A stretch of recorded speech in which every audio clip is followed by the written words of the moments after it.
Eko jamana in kono mɔgɔ baya kɔrɔ de si ka san 60-70 so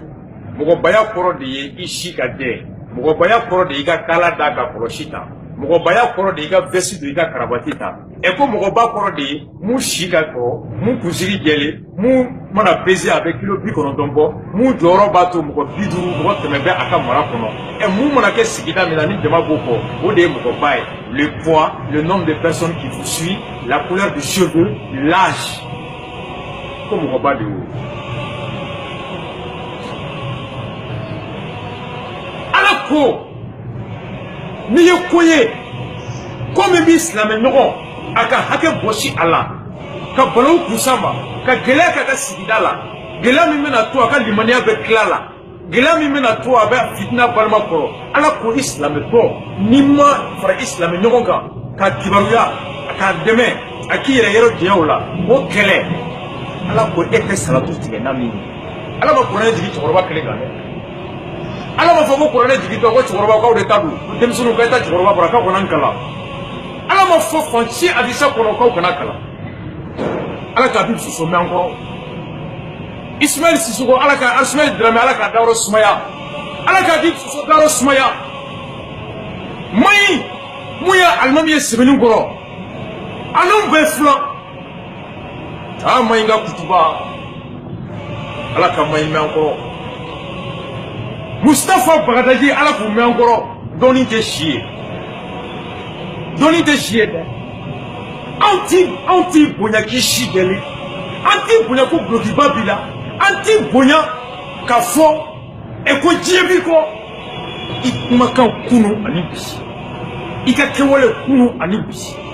i ka bi kumakan ani bi kɛwale n'a bɛ tali kɛ ala ka kumakan batoli la n'a bɛ tali kɛ diinɛ tilennenya la n'a bɛ tali kɛ sigiyɔrɔ lafiyali n'a bɛ tali kɛ tiɲɛ fɔli jamanadenw ani jamana ɲɛmɔgɔw ye n'a bɛ tali kɛ ka kanu ani badenya k'u sinsin ala y'o de ɲini an fɛ silamɛya kɔrɔ de y'o ye kerecɛnya kɔrɔ de y'o ye an ka danbew kɔrɔ de y'o ye ala kana an jarabi diɲɛ kati diɲɛ miliyɔn 10 miliyɔn 2 miliyari 1 ala k'an kɛ lahara haridinɛ kɔnɔna o yirisuma masa ye ala kana to an ka disi gosi ko anw de ye faama ye mali in kɔnɔ yan ko anw de ye masa ye masaya bɛnnen bɛ ala de la yanga bɛnnen bɛ ala kelen de la arasa ma jiginnen don anw dalen bɛ ala de ye ala ka kuranɛ ala ka hadisaw ala ka taabolo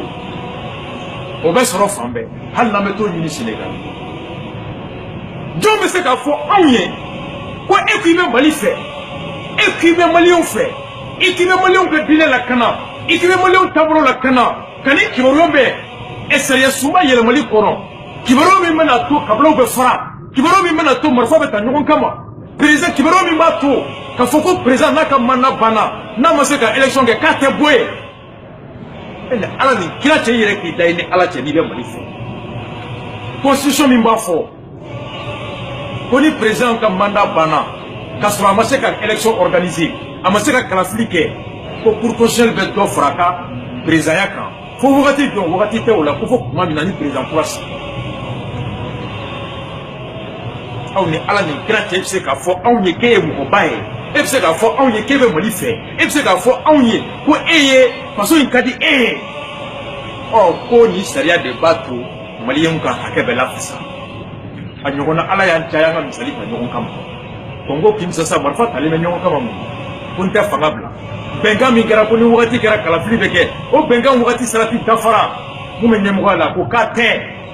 tribunal min bɛ yen n'ale de ye o mɔgɔw fana sigi i komi an ka jamanakuntigi ye cour constitutionnelle mana sɔrɔ sigi cogo min o fana ka mɔgɔw bɔra k'a fɔ ko président tɛ bɔ a nɔ la bɛɛ fanga ne kelen nan'u minɛ k'e tɛ taa o kɔni kɔrɔ de i bɛ tɔw pousser u ka marifa ta i bɛ tɔw pousser u ka bere ta i bɛ tɔw pousser u ka fitinɛ ni mɔgɔ min ɲɛ tugu o kan fitinɛ min mana ko dugu kɔnɔ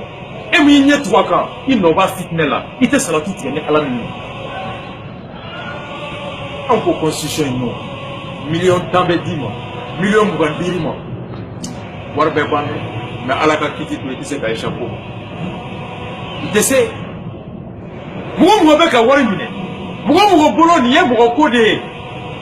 n tɛ karisa fɛ n bɛ karisa fɛ karisa saralen don dɛ mercenaire de b'a bolo dɛ karisa bɛ tan dɛ karisa bɛ tan dɛ arasa tɛ mɔgɔ ko la arasa bɛɛ jamana ko n tɛ ma jigi ka bɛn ni dɔw ye a bɛ zuɲɛ min a falen don dɔw de bɛ k'a sara dɛ Sumala Sise de y'a sara dɛ Musa Mara de b'a sara dɛ Igor de b'a sara dɛ Faransi de bɛ k'a sara dɛ wagati min na Cɛbilen Dramé o taara IBK ka voyage la Faransi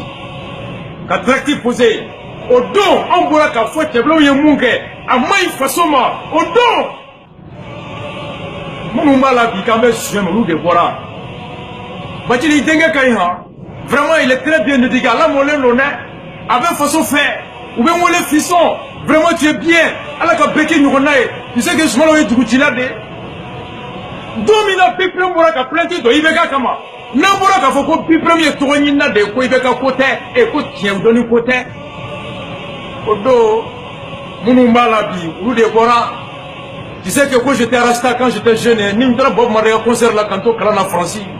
o don tu sais que mɔgɔw tɛ Rasta faamu de Rasta ye tilennenya de ye Rasta ye jɛlenya de ye ils savent pas i ka nali bɛ ka Rasta kɔrɔ labɔ jusqu'à ce que ministre bɔra ne ka émission kɔnɔ don ka Rasta kɛ Rasta Bob Marley kɛ émission kɔnɔ reggae time na an bɛ Mamudu Diko lafasa don min na kumakan min tun b'a da n'o ye ala ka kumakan ani ala ka tiɲɛ bɛ kuranɛ kɔnɔ Daniel Desuke ye mun jalaki bi a kan o don arajo dɔw kumako kɔnɔ yan olu bɔra ka fɔ ko wagabiyaw sera Bacili ma k'i den singa an ma nin kɛlɛ la o don Bacili den ma kɛ suyɛmina ye o don Bacili den tun tɛ dorogutala ye ko silamɛden don o don ka kɔn o ɲɛ denmisɛnninw ye banni min kɛ dɔnkili kɔnɔ n'u tun bɛ ɲɔgɔn fa ni ɲɔgɔn ba lanjaba anw ye jɛlasigi kɛ Carrefour des Jeunes na ka fɔ silamɛya n'an ka danbe kɔnɔ ka ɲɔgɔn bangebaga neni a tɛ bɛn an ye ci bila don Haut Conseil islamique ma ka ci bila Ansardine ma ka ci bila AMIP ma a don jɔn tun bɛ kɛnɛ kan yan Ɲɔnɔ Serifukɛ Buye ka mɔgɔw de tun bɛ yan o don rappeurs b'a la k'an ye suyɛminɛ silamɛw b'a la k'an ye dugawudenw ye k'an bɛ ala ko la k'an bɛ ka banni ni kɛlɛ kow ma ye silamɛw ye tubabu kan y'a don pendant que rappeurs bɛ bɔra sa bɛ suɲɛ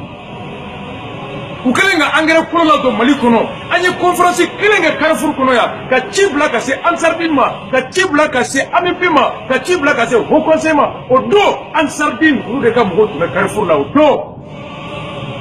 n'a ka ala ko ko n'i ye fɛn natɔ ye fɛn min bɛ kɔngɔ don dugu kɔnɔ silamɛ ka i tɛ sigi ka o natɔ ye i bɛ wuli o don Arasa tun tɛ suyɛmina ye dɛ Arasa tun ye ala matun de ye o don Marley dɔ kɛ ka diyan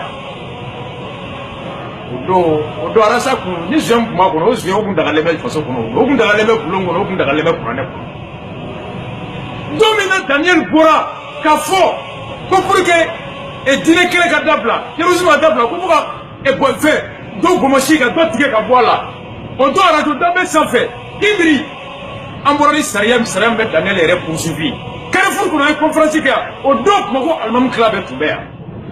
Baraji Musa k'u tun bɛ yan misiri hakɛ min alimami tun bɛ yan o don AMIP tun bɛ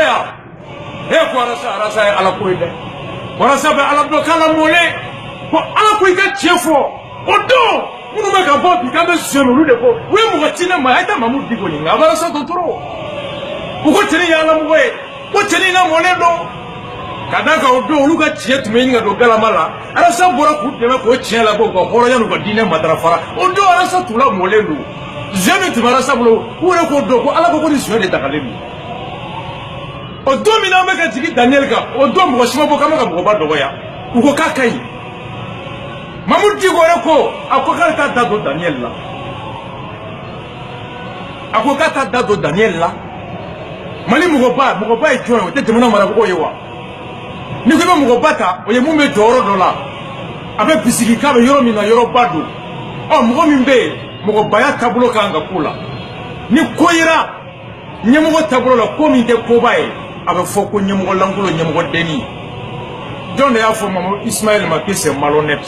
Maître Ismaël Konate Mamudu Diko ko c'est malhonnête ko hɔrɔn kolonya ko mɔgɔ lankolonya don et pourtant Ismaël n'a qu'à ko bɛɛ Mamudu Diko ye tiɲɛ fɔ dɛ mais Ismaël était ministre de la République an t'a dɔn mɔgɔba ye jɔn ye an t'a dɔn dɔgɔyamɛli kɔrɔ ye que c'est malhonnête kasetu b'an bolo dɛ kaseti bɛɛ an ye mun don kasetiw la san 30 laban ye depuis Musa Kile fo ka na o karamɔgɔ tɛ Mali kɔnɔ mun ka kaseti kan an y'a bɛɛ sɔrɔ anw tɛ taa leçon ta mɔgɔ si ka du kɔnɔ ala ye kuranɛ cari ala ye fɛn cari ala k'an sɔn suɲɛ na ala k'an se dɔrɔgu la dɔrɔgu min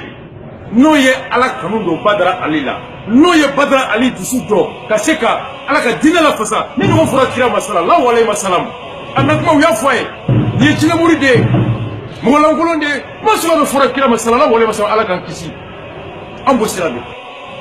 Rastafari choqué pour éduquer énervé pour éduquer et caressé pour éduquer